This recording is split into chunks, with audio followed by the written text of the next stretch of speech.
اغزی کرے دلوی تاب لري کنه د ځان دشمن ځان سره حساب لري کنه. قدرمنو اوریدونکو، ستاسو پام اړوو د الحاج مولوي عبدالهادي حماد صاحب یو اصلاحي بیان ته. په دې هیله چې تر پای شی به ورسره مل واوسئ. اغزی کرے دلوی تاب لري کنه د ځان دشمن ځان سره حساب لري کنه. الحمد لله نحمده ونستعينه ونستغفره ونؤمن به ونتوكل عليه ونعوذ بالله من شرور أنفسنا وسيئات أعمالنا. من يهده الله فلا مضل له ومن يضلله فلا هادي له. وأشهد أن لا إله إلا الله وحده لا شريك له وأشهد أن سيدنا محمدا عبده ورسوله. اللهم صل على سيدنا محمد وعلى آل سيدنا محمد أفضل صلواتك بعدد كل خلقك. أما بعد، فأعوذ بالله من الشيطان الرجيم. بسم الله الرحمن الرحيم. يا أيها الذين آمنوا اتقوا الله وكونوا مع الصادقين. صدق الله العلي العظيم. اورونو مومنانو، کم آیات کریمه چې ما تاسو ته تلاوت کی، په دې آیات کریمه کې الله جل وعلا و خپلو بندگانو ته دوې خبرې کړي دي. لومړی خبره یې دا خپلو بندگانو ته فرمایلې ده چې ای زما محبوب بندگانو، الله جل جلاله ایماندارو بندگانو ته خطاب کوي. کم کسان چې ایمان لرونکي وي دا د الله تعالی محبوب بندگان دي. الله عز وجل فرمایي و ای زما محبوب بندگانو، تاسو لومړی دا خبره یاد ساتئ چې تقوا لرونکي انسانان جوړ سي. د تقوا خبره الله کوي، د الله څخه وویریږئ، یعنې تقوا په ځان کې راولئ. یوه خبره دا فرمایي. او دوهمه خبره په دې آیات کریمه کې الله عز وجل داسې فرمایي و ای زما محبوب بندگانو، تاسو د صادقینو خلکو سره ملګرتیا وکړئ. پاک انسانان، سپېڅلي انسانان، صادق انسانان، د هغو سره مله واوسېږئ، د هغو پر قدم باندې قدم کښېږدئ، د هغو په ډله کې ځان راولئ. دا دوې خبرې و خپلو بندگانو ته الله جل وعلا فرمایي. دا چې الله جل جلاله خپلو بندگانو ته د تقوا خبره کوي، په دې خبره باندې ځان پوهول پکار دی. څنګه یو انسان تقوادار جوړېدای سي، او څنګه یو انسان متقي جوړېدلی سي، او څنګه انسان د الله تعالی دغه خبره منلی سي. علما فرمایي وای حقیقت کې انسان د الله غلام دی. حقیقت کې انسان دا د الله تعالی عز وجل مزدور دی. یو کس چې یو بل څوک د خدمت دپاره راولي او مزدوري ورکړي چې ته به د سهاره څخه تر مازدیګره پورې زما مزدور یې، تر سهاره تر مازدیګره پورې به زما کار کوې. او یا یو کس میاشتانه مزدور کړي، وایي ته به د میاشت د شروع څخه د میاشتې تر پایه پورې زما نوکر یې، زما مزدور به یې، ستا دغه مزدوري ده. الله جل جلاله چې کله انسانان پیدا کړل، انسان ته عظیم عظیم نعمتونه په دنیا کې یوازې ورکړل، آخرت ته پرېږده. په دنیا کې الله تعالی عز وجل و خپلو بندگانو ته داسې نعمتونه ورکړه چې دا هر نعمت یې د دنیا په ټولو پیسو نه رانیول کېږي. کله چې دا نعمتونه ورکړه، د دغه نعمتو په بدله کې انسانان د الله جل جلاله غلامان جوړ سول، نوکران یې جوړ سول. بلکې دغه غلامي د الله چې ده، دغه مزدوري انسان چې د الله کې د دې لپاره هغه حقیقت حال پیدا کېدلی نه شي، ځکه خو الله د دې انسان مالک هم دی، خالق هم دی، نعمتونه هم ورکوي، هر څه ورکوي. نو اوس تاسو فکر وکړئ کله چې یو سړی د یو چا مزدور وي د سهاره څخه تر مازدیګره پورې د سهاره څخه تر مازدیګره پورې دغه مزدور حق نه لري چې دی په دې مابینځ کې ولاړ سي بازار ته د خپل کور کار دې وکړي بازار ته دې ولاړ سي د کور سودا دې وکړي ولاړ دې سي یو بل کار دې وکړي په بل شي باندې دې اخته سي د دې صلاحیت دا کس نه لري او کم سړی چې په میاشت کې د یو چا مزدور وي ټوله میاشت به د دې سړي کار کوي صلاحیت د دې نه لري چې بیا دی ولاړ سي نیمه میاشت د بل چا سره کار وکړي لس ورځې د بل چا سره کار وکړي دا قانون دی او انسانان چې د الله غلامان دي انسانان چې د الله نوکران دي پکار خو دا ده چې یو انسان 4 ساعته د الله جل جلاله په عبادت اخته یې ځکه خو د الله نوکر دی دی باید اجازه ونه لري چې دی ولاړ سي دوکانداري وکړي دی باید اجازه ونه لري چې ولاړ سي بانډار وکړي مجلس وکړي دی باید اجازه ونه لري چې د بل چا بندګي و غلامي وکړي او د بل چا پر لاره باندې ولاړ سي قانونا دا دی چې انسان د الله مخلوق د الله نوکر د الله غلام 4 ساعته ټول هفته ټوله میاشت ټول کال ټول عمر باید انسان د الله غلام وي شپه ورځ په عبادت اخته وي پکار خو دا تاسو به داسې یو څوک نه یې لیدلی چې هغه دې مزدور ولګي وایي ځه تر مازدیګره پورې ته زما مزدور یې خو یو 15 دقیقې راځه بالا ته پوسه د ورځې چې هر چیرې ځې ولاړ شه تا ته اجازه ده فقط 15 دقیقې حاضري راکوه داسې هېڅوک د چا سره نه کوي او داسې هېڅوک د چا سره نه کوي چې یا درسته میاشت ته زما نوکر یې خو کار د بل چا کوه پیسې به زه در کوم زما نوکري کوه پیسې زه در کوم خو خدمت د بل چا کوه داسې څوک نه کوي مګر انسان چې د الله نوکر دی د الله غلام دی دی د سهاره څخه تر مازدیګره پورې ټوله میاشت ټول کال چې د ځان سره حساب وکړي د الله عبادت داسې نه کوي چې دی دې 4 ساعته پکښې اخته وي او ټول هفته دې پکښې اخته وي ټوله میاشت دې پکښې اخته وي ټول کال دې پکښې اخته وي ټول عمر دې پکښې اخته وي داسې خو انسان نه کوي الله هم نه ځین غواړي که نه په کار خو دا ده چې دی 4 ساعته د الله غلام دی د الله په عبادت کې اخته واوسېږي خو الله جل جلاله د دې خپلو بندګانو سره دومره احسان کړی دی و ای انسانه 4 ساعته زما نوکر یې زما بنده یې ټول عمر زما بنده یې په هره ثانیه هره لحظه هره دقیقه هره ورځ کې ما ته محتاج یې زه د دې ژوندانه تمام ضروریات ستا در پوره کوم مګر فقط یو څو دقیقې حاضري راوړه بیا ته آزاد یې څه چې دې زړه غواړي هغه کوه الله جل جلاله د دغه معلومات لپاره 1,40,000 انبیا علیهم السلام را لیږلي دا 1,40,000 انبیا علیهم السلام چې راغلي دي وخت په وخت پیړۍ په پیړۍ کال په کال قوم په قوم دا انبیا علیهم السلام راغلي دي او خلکو ته یې دغسې طریقې ښودلي دي چې ای انسانانو تاسو د الله نوکران یاست الله 4 ساعته عبادت ستاسو څخه نه غواړي د ټول عمر عبادت د ستاسو څخه نه غواړي په شواروز کې 15 واره لمونځ وکړه په کال کې یوه روژه ونیسه دغه د شواروز 15 لمونځونه چې ته سره راجمع کړې 1 ساعت نه ځینې جوړېږي 2 ساعته خلاص دا څومره اسانه خبره ده دا د الله عز وجل څومره لوی احسان دی چې 2 ساعتونه یې در معاف کړه 1 ساعت کار یې در باندې ولګاوئ دغه شي ته ته یو لږ متوجه سه او و دې احسان ته لږ په غور باندې وګوره چې الله ستا سره څومره لوی احسان کړی دی ګوره که دې د دې احسان قدر ونه کړي او که دې د دې احسان او د دې نعمت قدرداني ونه کړل نو الله عز وجل قادر پر دې باندې دی چې په دنیا کې هم طوفان در باندې راولي زلزله در باندې راولي او دا د مخ د مځکې انسانان ټول ایسته کې نوي انسانان راولي الله پر دې قادر دی او په قیامت په ورځ باندې بیا عذاب هم درکړي په قبر کې عذاب هم درکړي بس د تقوا مفهوم دغه دی چې انبیا علیهم السلام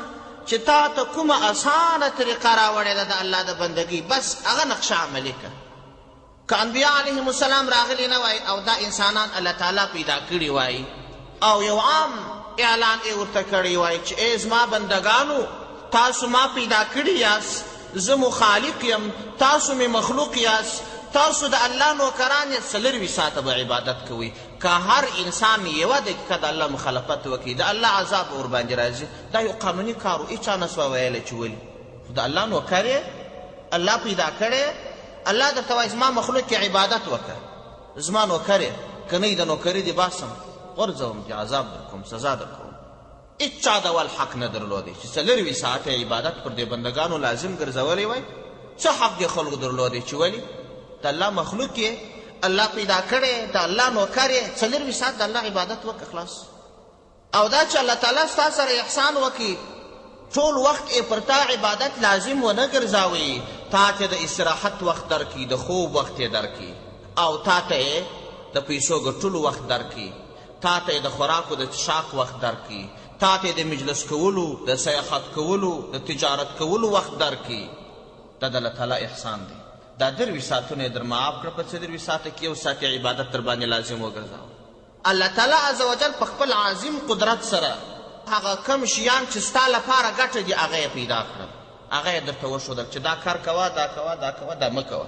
د انسان عقل خو داسې دی کله یو شی ښه بولي یو وخت بیا ورته ثابت شي چې اوه دا خو غلط کار و. په دنیا کې چې انسانانو کم نظامونه جوړ کړي دي دوی په خپل فکر باندې دا کوشش کړی دی چې دا شی زموږ دپاره ګټه دی، دا ګټه دی، دا ګټه دی، خو یوه پیړۍ وروسته دغه راتلونکي نسل پر هغه مخکني نسل باندې لعنت ویلی دی چې دا زموږ لپاره څنګه قانون جوړ کړی دی، دا کارونه خو ګرده زموږ لپاره تاوان دي. الله داسې یو قانون و انسانانو ته جوړ کړی دی چې هیڅ کله په ټول عمر کې څوک ثابتولی نشي چې د الله دغه قانون چې موږ یې ځینې منع کړي وو په دې کې دا ګټه ده، او دغه قانون چې پر موږ یې لازم بللی وو دا زموږ لپاره نقص دی، تاوان دی. حاصل خلاصه ده چې زما ورونو دوستانو تقوا یو ګران کار نه دی چې الله تاسو ته امر کوي و ای زما محبوبو بندګانو د الله څخه وویرېږئ، تقوا په ځان کې راولي.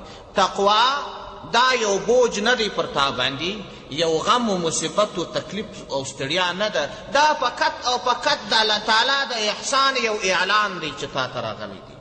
ته د الله بنده وې، د الله مخلوق وې، د الله نوکر وې، د الله مزدور وې، 24 ساعت عبادت د الله د لوري پر تا لازم و.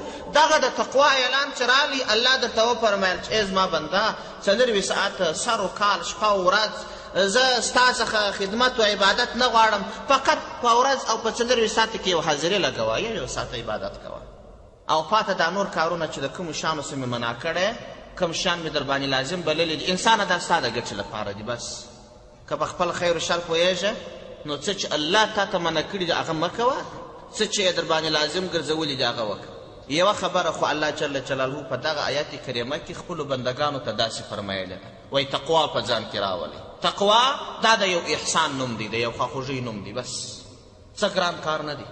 او دوهمه خبره چې الله جل جلاله په دغه آیات کریمه کې فرمایلې ده وَيَا أَيُّهَا الَّذِينَ آمَنُوا اتَّقُوا اللَّهَ وَكُونُوا مَعَ الصَّادِقِينَ. ای زما محبوبو بندگانو تاسو د صادقینو او رښتینو انسانانو سره ووسیږئ. رښتین انسانان، صادق انسانان چې پر کم لاره باندې تللي دي تاسو د هغو پر قدم باندې قدم کښېږدئ. دا دوهمه خبره ده چې الله یې ورته فرمایي. رښتین انسانان څوک وه؟ په ټولو انسانانو کې الله عز وجل ته محبوب ترین انسانان انبیا دي، او په ټولو انبیا علیهم السلام کې بهترین پیغمبر حضرت محمد صلی الله علیه وسلم دی. او د حضرت محمد صلی الله علیه وسلم امت وروستی امت دی، تر دې پیغمبر وروسته بل پیغمبر نه راځي. نو په دې امت کې چې څومره انسانان دي په دې ټولو انسانانو کې صحابه دا بهترین خلک دي. که چیرې د مخ د مځکې ټول مسلمانان سره راجمع سي، اولیاء، لوړې لوړې درجې والا خلک، الله ته محبوب خلک، دا تمام انسانان سره راجمع سي د یوه صحابي مقام نسي پیدا کولی. او که چیرې ټول صحابه سره جمع سي د یوه نبي مقام نسي پیدا کولی.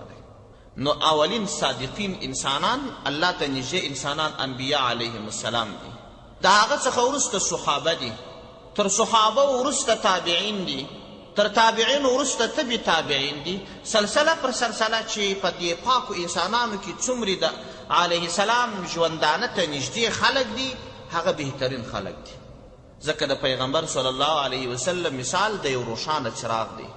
څراغ پر دا نږدې شاوخوا باندې ډېره تیزه رڼا کوي. کومه ساحه چې څراغ ته ډېره نږدې هغه ډېره روښانه وي. که څه ساحه د دې څراغه څه لرې سي رڼا یې څه کمیږي، که تر هغه یو څه نوره ساحه لرې سي نوره رڼا کمیږي. او که 100 متره ځین لرې سي تر هغه به تیاره غوړېږي، که 1000 متره لرې سي تر هغه به تیاره غوړېږي. سلسله پر سلسله ګام پر ګام چې څومره د دې څراغ څخه لرې کېږي په هغه اندازه به توره تیاره غوړېږي. د پیغمبر صلی الله علیه وسلم ژوند د نورانیت ډک ژوند و، د صحابه و ژوند د نورانیت ډک ژوند و، د تابعینو تبع تابعینو سلسله پر سلسله باندې. نو زما او ستاسو ټولو انسانانو لپاره الله عز وجل یوه بهترینه تحفه دا را استولې ده. وایي که چیرې ستاسو څخه لاره ورکه سوه، تاسو یوه طریقه یو ژوند کول او د الله پیدا کول غواړئ، نو تاسو د دغه صادقینو انسانانو په قدم باندې قدم کښېږدئ. راسي بالاتفاق څه چې صحابه وکړي دي هغه به وکړو، څه چې تابعینو کړي دي هغه به وکړو، څه چې تبع تابعینو کړي هغه به وکړو، او کوم څه چې ائمه و اربعو هغو کړي دي هغه به وکړو. خو تر دې ژوندانه وروسته چې د دې فتنو په زمانه کې کم شیان پیدا سوي دي د دې څخه به ځان ګورو. اوس خو زمانه د فتنو ده، اوس دغسې حالت را رسېدلی دي چې داسې عجایب و غرایب خبرې به تاسو ته راسي. بعضې خبرې به تاسو ته راسي چې هغه به د قرآن او د حدیث څخه مخالف وي. بعضې خبرې به درته راسي چې هغه په پیړیو پیړیو باندې ستاسو په دماغو کې پاتې دي. اوس به د خلک درته وایي دا مه کوه. نو ته به حق پاک حیران سې چې دا زه څنګه وکړم. نو د دې لپاره د دغه تحفې د دغه سوغات څخه ګټه واخله. دغه سوغات چې الله تا ته درکړی دی چې ای زما محبوب بنده کونو مع الصادقین، دغه تحفه چې الله تاسو ته راستولې ده دا یو عظیم څراغ دی. دغه څراغ په کار واچوه، بس خپل مشکلات به حل کړه. څنګه؟ کم شیان چې د پیغمبر صلی الله علیه وسلم او صحابو تابعینو تبع تابعینو څخه بالاتفاق ثابت دي، هغه کارونه ټول وکړه، د دې څخه هېڅوک منکر کېدای نسي. او کم شیان چې هغه ځینې فضیلت والا بولي، ځینې بې فضیلته بولي، په دغه اختلافي شیانو کې هم هغه اتفاقي کار وکړه، اختلافي پرېږده. کمې مسائل چې د امت د پیغمبر صلی الله علیه وسلم فرمایلي دي، کم دین یې راوړی دی، په دغه دین کې چې د صحابو په زمانه کې اختلاف پیدا سوی دی یا د تابعینو په زمانه کې اختلاف پیدا سوی دی، په دې کې هم د الله حکمت دی چې دا اختلاف پیدا سوی دی. نو کمې مسائل چې اختلافي دي، ستا خپل مذهب د امام ابو حنیفه رحمه الله دا کلک ونیسه. په دې مذهب کې ټول احکام ستاسو د ثابت دي، په دې کې شک نشته. او دا نور مذاهب چې دي هغو ته هم باطل مه وایه، احتمالا هغه هم حق دی. د احکامو مسائل ټول د خپل مذهب په رڼا کې ترسره که، او دغه د فضیلت خبرې چې دي چې د هغه کول او نه کول پروا نه کوي. د مثال په ډول باندې یو څوک تا ته حدیث ووایي، وایي که د دا پلانکی کار وکړي دومرې ثواب به وي، بل عالم درته وایي چې یا دا حدیث ضعیف دی، په دې عمل مه کوه. نو ته داسې وکړه چې کومې مسائل چې د هغو فضیلت یقیني ثابت دي، دغه عملي که غښتلی سې چې دا وکړې دا هم لوی شی دی. د مثال په ډول باندې د سهاره څخه تر ماښامه پورې کم اذکار چې د پیغمبر علیه السلام څخه بالاتفاق د ټول امت ثابت دي، دغه ته عملي که څومره ډېر دي. او کم اعمال چې د اشراق نفل دي، د استعصاش نفل دي، د مازدیګر تر لمانځه مخکې نفل دي، د ماښام تر لمانځه وروسته نفل دي، او ماخستن نفل دي، د تهجد نفل دي، دا ته بالاتفاق عملي که دغه دي بس. د دوشنبې و د پنجشنبې ورځې روژه د پیغمبر علیه السلام څخه ثابته ده، بالاتفاق د ټول امت ته دغه سنت عملي که بس دی. په هره میاشت کې 14 14 15 روژه دا عملي که دا بالاتفاق د ټول امت دا دی بس دی. او همدا ډول په کال کې ځینې مبارکې ورځې راځي، لکه د عرفات ورځ ده، د کوچني اختر وروسته 6 ورځې روژه ده، د عاشورا ورځ ده، او 15 د شعبان یا د برات دی، یا د روژې میاشت ده. د روژې په میاشت کې ځینې اعمال دي، دغه ته وکړه بس دی. په 100 انسانانو کې به یو کس داسې راوښیاست چې هغه به وایي چې زه سهار د کوره راوځم، د لارې آداب چې د پیغمبر علیه السلام څخه ثابت دي دا ټول عملي کوم. کله چې تجارت ته ورسم، په تجارت کې چې د پیغمبر علیه السلام کم سنت طریقه ثابته ده هغه زه عملي کوم. د خوراک چې کم آداب دي، 40 آداب د خوراک دي، دا ټول زه عملي کوم. د څښاک چې کم آداب دي دا ټول زه عملي کوم. د خوب آداب عملي کوم، د کور آداب عملي کوم، د یو چا دروازه چې ورټکوم د هغه آداب دا مراعتوم، د ورور پلار سره د ژوندانه چې کم آداب دي هغه مراعت کوم. او همدا ډول چې زه کله درس و تدریس کوم، مسجد ته ځم، دا آداب مراعت کوم. سهار و ماښام چې کم ذکرونه دي دا ټول کوم چې د پیغمبر علیه السلام څخه ثابت دي. د پیغمبر علیه السلام څخه چې بالاتفاق کم نفلونه ثابت دي دا کوم. او کومې روژې چې د پیغمبر علیه السلام څخه بالاتفاق د ټول امت ثابت دي دا عملي کوم. جامه د پیغمبر علیه السلام څخه چې بالاتفاق په کومه طریقه ثابته ده دا زه عملي کوم. په زورو انسانانو کې به یو کس راوښیاست چې دا ټول یې کړي. زه ته ټولو ته وایم، ځان ته هم وایم، تاسو ته هم وایم، ټولو ته وایم، په زورو کسو کې به یو کس داسې پیدا کېږي، هغه به ډېر نیک انسان وي. نو چې دغه اتفاقي شیان دا موږ عملي کړي نه دي، نو په اختلافي شیانو پسې ولې ګرځو؟ راسي تاسو خو پلا دا بالاتفاقي ټول عملي کړو. د تابعینو تبع تابعینو یا د اولیاو پخوانیو خلکو تر مابین چې دا کومې مسایل اختلافي راغلې چې دا کار فضیلت لري دا یې نه لري، هغو خو به دا ټول شیان عملي کړي وه. د هغه څخه وروسته به بیا دې خواته راغلي وه چې دا کار زه کوم دا نه کوم. نو که چیرې یو چا دا عملي کړي نه یي او د دې څخه وروسته بیا د فساد او د اختلاف یوه خبره راپورته کوي، دا نو اختلاف نه دا فساد دی. زما ورونو دوستانو، د پیغمبر صلی الله علیه وسلم په صحابهو کې وتلي علما، عبدالله ابن مسعود رضی الله عنه، عبدالله ابن عباس رضی الله عنه، عبدالله ابن عمر رضی الله عنه. عبدالله ابن مسعود رضی الله عنه د نور د چینې څخه، حرمین دا د نور چینه ده، د دې دواړو حرمینو څخه مدینه منوره او مکه مکرمه د دې ځای څخه یو نور راپورته سو، ټولې دنیا ته خور سو، د دنیا تر کونج کونجه پورې دا نور لاړې. عبدالله ابن مسعود رضی الله عنه یو ستوری و، د پیغمبر علیه السلام شاګرد و، د پیغمبر علیه السلام طالب و او د علومو خزانه ورسره وه. دا مشرقي طرف ته رالی، د حرمینو و طرف ته چې کم په مشرق طرف چې کم هیوادونه پراته دي تر موږه پورې، موږ هم د مکې مکرمې په مشرقي طرف کې پراته یو. دور عراق ته راغی، د عراق څخه وروسته دا ماوراء النهر چې کم هیوادونه دي، ازبکستان، تاجکستان، ترکمنستان، آذربایجان، دا ډېر هیوادونه دي، دا دي افغانستان، ایران، پاکستان، هندوستان، بنګال، دا کم هیوادونه چې دي، دا یو لوی ستوری چې رالی د ده علمیت په دې هیوادو کې خپور سو. او عبدالله ابن عمر رضی الله عنه هغه مغربي طرف ته ولاړی، دا یو بل ځلانده ستوری و. هلته دغسې ډېر هیوادونه تر خپلې روشنایي لاندې راوستل.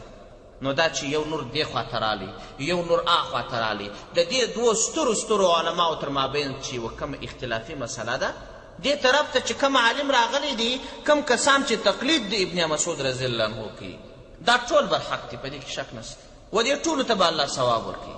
د پیغمبر علیه السلام څخه ثابته ده چې یو مجتهد عالم چې په کومه خبره کې اجتهاد وکړي، که څه هم دی خطا وځي، الله مزدوري ورکوي. ابن مسعود رضی الله عنه د ده شاګرد امام ابو حنیفه رحمه الله دی. نو د ابن مسعود رضی الله عنه چې کومه فقه د هغه امام ابو حنیفه رحمه الله زده کړې او تر موږه رارسولې ده. د چې د دین په احکامو کې کم اجتهاد کړی دی هغه ثابت دی، حق دی، هېڅوک نشي ویلی چې دغه صحابي پر غلطه دی. نو اوس که چیرې یو کس بیا راولاړ سي د هغه مغربي هیوادو، عبدالله ابن عمر رضی الله عنه چې حکم کړی دی، یو بل صحابي دی، د هغه ځای څخه یو اختلافي مسله راوړي، دا ټول هیوادونه په شر سره اچي، دا بیا فساد دی، دا مه کوئ. راځم بېرته خپل مقصد ته، دا چې کم اعمال بالاتفاق ثابت دي، تاسو یې ورغښتلي سئ دا عملي کړي، ورپسې به نو بیا اختلافي شیانو ته پسې ولاړ سو.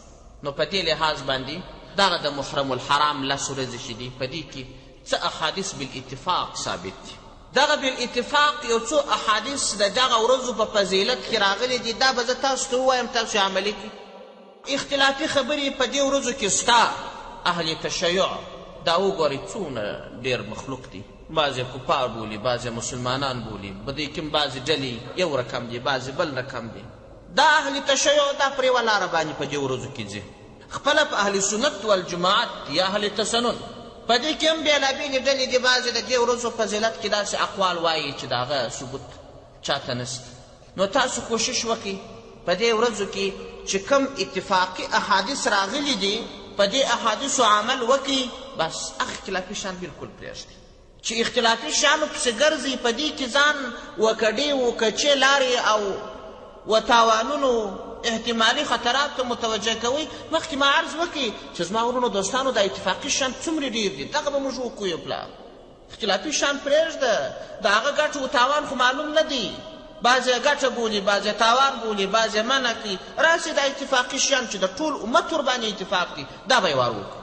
د دې ورځو په اړه باندې د حضرت عایشې رضی الله عنها څخه روایت دی دا بیبي فرمایي وایي رسول اکرم صلی الله علیه وسلم د محرم الحرام روژه نیول د دغه میاشتې یعنې دغه د حسن حسین میاشتې چې موږ او تاسو په عامه اصطلاح کې ورته وایو دغه میاشت ته محرم الحرام وایي دغه د محرم الحرام لسمه ورځ ته د عاشورا ورځ وایي بعضې خلک ورته د دهې ورځ وایي ده په فارسي ژبه کې لسو ته ویل کېږي دا هم د لسم په معنا باندې دی لسم د حسن حسین یا لسم د عاشورا لسم د محرم الحرام چې عاشورا ورځ ورته وایي دغه د عاشورا ورځ عایشه صدیقه رضی الله عنها فرمایي وایي د مکې مکرمې کفارو مشرکانو تر اسلام مخکې د دې ورځې روژه نیول پیغمبر علیه السلام هم نیول مشرکانو هم ځینې عبادتونه درلوده ځینې اعمال یې کفري وه ځینې د ځانه جوړ سوي وه او ځینې پر خپل حال پاته سوه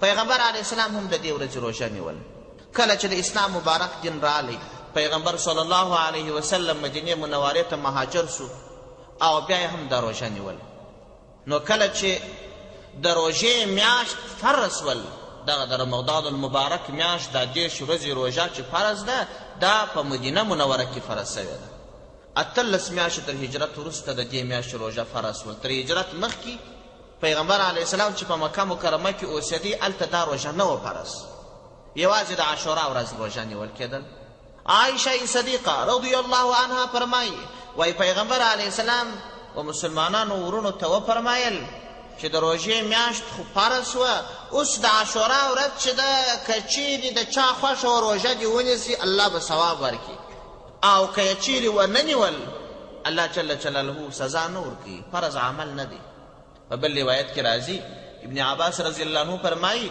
وای آن حضرت صلی الله علیه وسلم چې کله مدینې منورې ته را مهاجر سو په مدینه منوره کې چې شاوخوا د یهودو قومونه وه هغو ټولو په دې ورځ باندې روژه نیول پیغمبر علیه السلام پوښتنه ځینې وکړل چې تاسو په دې ورځ باندې ولې روژه نیسئ یهودو ورته وویل یا رسول الله دا ورځ د عاشورا چې ده په دې ورځ باندې الله جل جلاله زموږ قوم بني اسرائیلو ته نجات ورکړي موږ چې د یو ظالم باچا فرعون د دې باچا تر لاس لاندې غلامانو الله جل جلاله موږ ته پیغمبر حضرت موسی علیه السلام راولېږي او د الله عز وجل په قدرت او د حضرت موسی علیه السلام په هدایت چې د الله د لوري څخه یې اخیستی موږ په دې ورځ باندې د دغه فرعون د منګولو څخه خلاص سو فرعونیان چې ظالمان وه هغه الله جل جلاله په دې ورځ باندې غرق کړل نو موسی علیه السلام د شکرانې لپاره په دې ورځ روژه ونیول نو د هغه رأی څخه موږ دا روژه خامخا نیسو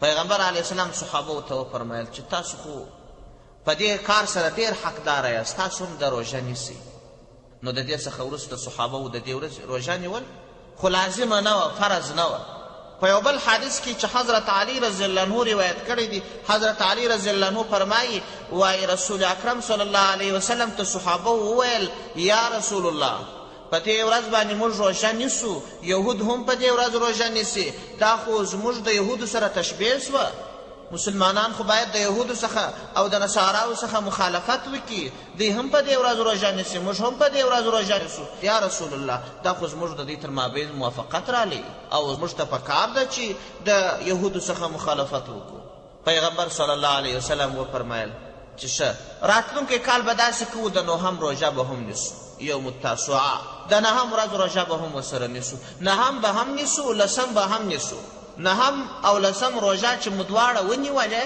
نو د دې ورځې د انعام څخه به هم نه بې برخې کېږو او د دې څخه به مخالفت هم راسي کله چې راتلونکي کال لالی نو په راتلونکي کال کې خو په کار دا وه چې صحابو د نهم روژه هم نیولې وای د لسم دی هم نیولې وای پیغمبر صلی الله علیه وسلم راتلونکي کال وفات سو پیغمبر صلی الله علیه وسلم راتلونکي کال ژوند پیدا نه کړ چې نهم روژه یې هم نیولې وای د لسم روژه یې هم نیولې وای دا دریم حدیث دی چې په دې ورځ په اړه راغلی څلورم او وروستی حدیث چې د دې ورځې د فضیلت په اړه باندې راغلی دی هغه حدیث دا دی ابي قتاده رضی الله عنه روایت کوي وایي پیغمبر صلی الله علیه وسلم فرمایي وایي که چیرې یو چا د عرفات په ورځ باندې روژه ونیول الله جل جلاله به د تیر کال او راتلونکي کال دواړه ګناهونه ورمعاف کړي او که چیرې چا د عاشورا د ورځې روژه ونیول الله جل جلاله به د تیر کال ټول ګناهونه ورمعاف کړي دلته دوې خبرې په ذهن کې نیول پکار دي. یوه خبره دا ده چې د عرفات د ورځې فضیلت ولې ډېر دی د عاشورا تر ورځې، او دوهمه خبره دا ده چې دغه ګناهونه معاف کیږي، کم ګناهونه معاف کیږي او راتلونکي کال کم ګناهونه معاف کیږي. یعنې دا که چیرې دا روژه یو چا ونیول باره نو راتلونکي کال هر څه چې زړه وغوښتل هغه به کیږي. داسې خبره ده. نو د دې خبرې لږ تشریح پکار ده چې دغه ورځ د عاشورا په دې روژه نیولو سره د یو کال ګناهونه معاف کیږي او د عرفات د ورځې په روژه نیولو سره د 2 کالو ګناهونه معاف کیږي. د دې حکمت علماو دا فرمایلی دي چې د عرفات ورځ دا د امت محمدي صلی الله علیه وسلم ورځ ده او دغه امت ته انعام یوازې ورکول سوی دی، او د عاشورا ورځ چې ده هغه د موسی علیه السلام امت ته انعام ورکول سوی دی. یوه ځانګړتیا خو د دې امت دا ده چې هغه انعام څخه هم برخمن دي او خپل انعام هم لري. نو کم شی چې نعمت د محمد رسول الله صلی الله علیه وسلم د امت دی هغه به حتما تر نورو امتونو ته انعاماتو زیات وي. نو لهذا د دغه د عاشورا د ورځې روژه دا د یوه کال عبادت ثواب لري چې د موسی علیه السلام د امت نعمت و الله دې امت هم دغه انعام ورکړی دی. او همدا ډول عرفات ورځ دا د امت مرحومه د دې لپاره انعام دی د 2 کالو ګناهونه په معاف کیږي. دا نعمت تر هغه زیات شو. او بله خبره دا ده چې په دغه د ګناهونو د معافي وعده چې پیغمبر علیه السلام کړې ده په دې سره کم ګناهونه مراد دي؟ صغیره ګناهونه مراد دي. که چیرې چا کبیره ګناهونه کړي هغه په دې نه معاف کیږي، هغه توبه غواړي خامخا.